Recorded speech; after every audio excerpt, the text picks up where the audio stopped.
ওমর রাদিয়াল্লাহু তাআলা আনহুর শাসনকালের জামানার ঘটনা। যখন নাকি ওমর রাদিয়াল্লাহু তাআলা আনহুর শাসনকাল চলে, মিশরকে জয় করেছিল আমর ইবনে আস রাদিয়াল্লাহু তাআলা আনহু। খুব মনোযোগের সঙ্গে শুনেন, দেখেন আল্লাহ পাক এমন একজন সরকার যে আল্লাহ বান্দার 1400 বছর আগে নয়, আদম থেকে নিয়ে এখন পর্যন্ত প্রত্যেকটা মানুষের চাহিদা সে আল্লাহ রাব্বুল আলামিন পূরণ করেছেন। আমর ইবনে আস রাদিয়াল্লাহু তাআলা আনহু মিশর সুন্দর করে জয়লাভ করার পর মিশরের ভিতরে নীল নদ আছে। নীল নদে একটা সময় পানি প্রবাহিত হয়, আরেকটা সময় পানি শুকায় যায়। আমর ইবনে আস রাদিয়াল্লাহু তাআলা আনহু মিশর যখন জয় করলেন, জয় করার পর নীল নদের কোনো পানি তখন ছিল না। সমস্ত গ্রামবাসীদেরকে ডাক দিয়ে জিজ্ঞাসা করেন, কি ব্যাপার, এই নীল নদের পানি শুকানো কেন? এখানের পানি কখন প্রবাহিত হয়? মিশরের মানুষরা বলল, এটার পানি একটা সিজনে থাকে, আরেকটা সিজনে শুকানো থাকে। তবে এই জায়গায় যদি কোনো মানুষ সুন্দরী যুবতীকে এই জায়গায় বলি দিয়ে দেয়, ঈশ্বর অথবা ভগবানের দয়া অথবা কৃপায় এই জায়গার নীল নদের পানিগুলো আবার প্রবাহিত হয়ে যায়। নাউযুবিল্লাহ। আমর ইবনে আস রাদিয়াল্লাহু তাআলা বলেন, সুন্দরী মেয়ে এই জায়গায় বলি দেওয়া লাগবে? বলে হ্যাঁ। আমর ইবনে আস বলেন, না না, এগুলো ইসলাম হারাম করেছে, আল্লাহ ছাড়া কাউকে আর ডাকা যায় না। জমিনের মধ্যে মুসলমান যা কিছু করবেন, দল করবেন, নির্বাচন করবেন, আপনি আপনার দল করেন, কোনো বাধা নাই। আপনি আপনার পীরকে মানেন, কোনো বাধা নাই। একটা জিনিস মনে রাখবেন, দল করতে যায় কোনো সময় দলের নেতাকে আল্লাহর উপরে নেওয়া যাবে না। আপনার দল আপনার কাছে অনেক দামি হতে পারে, মাগার আল্লাহর চাইতে কিন্তু দামি হতে পারে না। এই জন্য আপনার দলের লিডার আল্লাহর চেয়ে দামি নাকি? জোরে কোন তো? এই জন্য দল যারা করেন একটা জিনিস মাথায় রাখবেন, আল্লাহকে মানতে যায় যদি দলকে ছাড়া লাগে ছাড়তে রাজি, কিন্তু আল্লাহকে ছাড়তে রাজি না। আমাদের দেশের মানুষের হাল এমন, দলের লিডারের বিরুদ্ধে গালি দিলে জেলখানায় যাওয়া হয়, আর আল্লাহকে গালি দিয়ে জামাই আদরে রাখা হয়। আর এই ব্যাপারে আমরা কথা বললে আমাদেরকেও জঙ্গিবাদ বলা হয়। ঠিক কিনা বলেন? জন্মের পরে কানে আজান কি দেয়নি, তুমি মৌলবাদী ছাড়া হওনি। যতই মৌলবাদ বলেন, জঙ্গি বলেন, আর যতই কিছু বলেন, এই দেশে ইসলাম ওলামায়ে কেরাম ছাড়া এই দেশে ইসলাম কোনোদিন আসে নাই, আসতেও পারে না, টিকতেও পারে না। ঠিক কিনা জোরে কর? এরা থাকবে, এদেরকে লাগবে, নয়তো জানাজার নামাজ পড়ানো হবেও না, লাশ কুকুর আর বিড়াল খাবে, জানাজা দেওয়ার সুযোগ হবে। জন্মের পরে কানে আজান কি দেয়নি, তুমি মৌলবাদী ছাড়া হওনি। আবার মরণের পরে জানাজা পড়াবে, তখন কোথায় পালিয়ে যাবি? বিদ্রোহী বিপ্লবী মৌলবাদী কেন জঙ্গিবাদী? বিদ্রোহী বিপ্লবী মৌলবাদী কেন জঙ্গিবাদী? মালিককে ডাকবো কাকে? দলকে যদি ছাড়া লাগে তাও ছাড়বো। কার জন্য? আরো জোরে বলেন, আল হুব্বু ফিল্লাহ ওয়াল বুগদু ফিল্লাহ।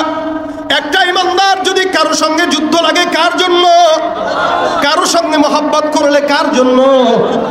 নির্বাচন করব, যাই করব না কেন, এদেশে একটা মুসলমান মসজিদ থেকে শুরু করে, ইমামতি থেকে শুরু করে, নির্বাচন থেকে শুরু করে, জিকির আজকার থেকে শুরু করে যা কিছু করবে, একজন ইমানদারের কাজ প্রত্যেকটা জিনিস একমাত্র লিল্লাহি রাব্বিল আলামিন। আমর ইবনে আস ডাক দেয়া বলেন, কোন নদীতে কোন কুমারী সুন্দরী মেয়েকে বলি দেওয়া হারাম, খবরদার, এটা করা যাবে না। যেমনি সেমনি থাক, মালিক যখন চায় নীল নদীর পানিকে আল্লাহ পাক রব্বুল আলামিন বহায় দিবেন, কোনো টেনশন করো না। ইসলাম যেহেতু কবুল করছো, আমার আল্লাহ পাক রব্বুল আলামিন নীল নদীর পানিকে এমনি বহায় দিতে পারে, প্রবাহিত করতে পারে। এভাবে অনেক দিন চলে গেল। মিশরের মানুষগুলো কষ্টে, খরা চলতেছে, দুর্ভিক্ষ চলে আসছে, কি করবে টের পায় না। কিছু কিছু মানুষ সমস্ত কিছু একসঙ্গে করে রওনা দিয়ে গেছে, অন্য দেশে হিজরত করে ফেলবে। আমর ইবনে আস হযরত ওমর রাদিয়াল্লাহু তাআলা আনহুকে জানান, হে আমিরুল মুমিনিন, মিশরের মানুষের এই অবস্থা, নীল নদী পানি শুকানো, কি করব? আপনি আমাকে পরামর্শ দিন, মানুষগুলো এখান থেকে চলে যায়। হযরত ওমর ফারুক রাদিয়াল্লাহু তাআলা সুন্দর করে বলেন, আমর ইবনে আস, টেনশনের কোনো কারণ নাই, তুমি চুপচাপ আল্লাহর কাছে দোয়া করতে থাকো। দেখেন মনোযোগের সঙ্গে শুনেন, ওমর রাদিয়াল্লাহু তাআলা একজন খলিফাতুল মুসলিমিন, 20 হিজরির ঘটনা। ওমর রাদিয়াল্লাহু তাআলা একটা চিঠি লেখা শুরু করলেন। কাগজ দিয়ে সুন্দর করে চিঠি লেখে, হে নীল নদী। কার কাছে লেখে? নীল নদীর কাছে লেখে, নদীর কাছে লেখে। একটা নদী এত কথাও বলতে পারে না, জবাবও দিতে পারে না, কথাও তো বুঝে না, এটা তো জড় পদার্থের মতো, এটা তো চলে আল্লাহ পাকের হুকুমে। তো ওমর রাদিয়াল্লাহু তাআলা নীল নদের কাছে চিঠি লিখতেছে, এই নীল নদ, আমি ওমর আমিরুল মুমিনিন বললাম, তুমি যদি আল্লাহর অনুমতি ছাড়া প্রবাহিত হও, তাহলে প্রবাহিত হওয়া কোনো দরকার নাই, তোমার কাছে আমার কোনো আবদারও নাই। আর যদি তুমি আল্লাহ পাক রব্বুল আলামিনের দয়া প্রবাহিত হও, আমি ওমর রাদিয়াল্লাহু তাআলা বর্ণনা করলাম, তোমাকে আদেশ দিলাম, আল্লাহ পাকের আদেশে তুমি নীল নদ আবার সমস্ত পানিগুলোকে উম্মতের কল্যাণের জন্য প্রবাহিত করে দাও। ওমর রাদিয়াল্লাহু তাআলা চিঠি লিখে দিলেন, সুন্দর করে চিঠি। এই চিঠিটা লিখে আমর ইবনুল আসের কাছে দিয়া বলে, আমর, চিঠিটা তুমি নীল নদের পানির মধ্যে, নীল নদের মধ্যে নিক্ষেপ করে দাও। আল্লাহ নবীর সাহাবী আমিরুল মুমিনিন হযরত ওমর রাদিয়াল্লাহু তাআলার আদেশে সুন্দর করে চিঠিটাকে পাস করে নীল নদে ফিকা দিয়ে ফেলে দিলেন। আল্লাহ পাক রব্বুল আলামিনের নদীটাও আল্লাহর আদেশে চলে। নীল নদের মধ্যে যখন ওই চিঠিটা নিক্ষেপ করে দেয়, সমস্ত মানুষগুলো দেখে সাথে সাথে আল্লাহর আদেশে নীল নদের পানিগুলো প্রায় 16 ফুট উচ্চতা দিয়া প্রবাহিত হওয়া শুরু করে দিল। তুমি পারো করতে মোচন অভাব দুঃখী লোকের, তুমি পরম মুক্তিদাতা মালিকে জগতের, তুমি পারো করতে মোচন অভাব দুঃখী লোকের, তুমি পরম মুক্তিদাতা মালিকে জগতের, তোমার কাছে চাই যে পানা আমরা প্রতিদিন, তোমার দয়ায় পূর্ণ আমার সারিদিন। আল্লাহ তুমি দয়ার সাগর, আল্লাহ তুমি দয়ার সাগর, রহমানুর রহিম, তোমার দয়ায় পূর্ণ আমার সারিদিন। দয়াটা কার? চাবো কার কাছে? সবচেয়ে বড় সরকারকে? আল্লাহ।